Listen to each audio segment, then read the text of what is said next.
যারা হাজবেন্ডের কাছ থেকে ডিভোর্স নিতে চাইছেন তারা কথাগুলো শুনুন। আমার শুরু থাকতে আমার বিয়ে হয়, বয়সটা কম ছিল, অল্প। স্বামী কি জিনিস বুঝি নাই, শ্বশুর শাশুড়ি বুঝতে পারি নাই।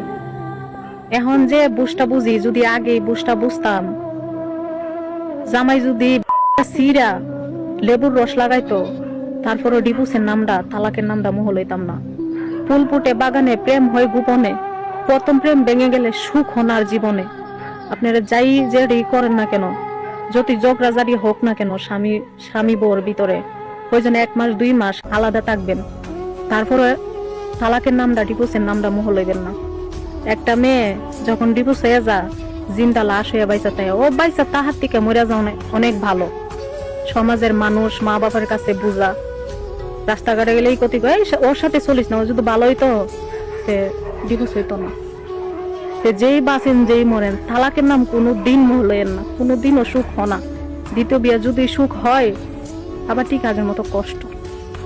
ভুল করছি, আমি যদি আমার স্বামীরে পাইতাম, আর একবার যদি আমার জীবনে ফিরে আসতো, ওর পাওয়ার ধরে ক্ষমা চাইলাম। জান, আর একটা বার আমার জীবনে ফিরে আসো না প্লিজ, আর একটা সুযোগ দাও আমাকে। আমি তোমার হাতে পাও ধরি প্লিজ, আমি তোমার পাও ধরে মাফ চামু, ক্ষমা চামু যদি আমি কোনো ভুল করে থাকি। আর একটা বার ফিরে আসো না আমার জীবনে। আমি এক জায়গায় থেকে কষ্ট পাইয়া তোমার কাছে আইছি। তুমি বলছিলা কোনোদিন আমারে কষ্ট দিবা না, কোনো দিন না। এখন কেন আমাকে কষ্ট দিতেছো? আমি এক জায়গা থেকে অনেক কষ্ট পাই আইছি, তোমার কাছে আসছি, তারপর আমি রাজি ছিলাম না। তুমি আমার সাথে অনেক কথাবার্তা বইলে আমার রাজি করাইছো, এত সুন্দর করে গুছাইয়া। তুমি আমার শেষ আঘাতটা দিতেছো, টিকতে পারবো না, সইতে পারবো না আমি। তুমি আসো আমার জীবন, আর একটা বার ফিরে আসো।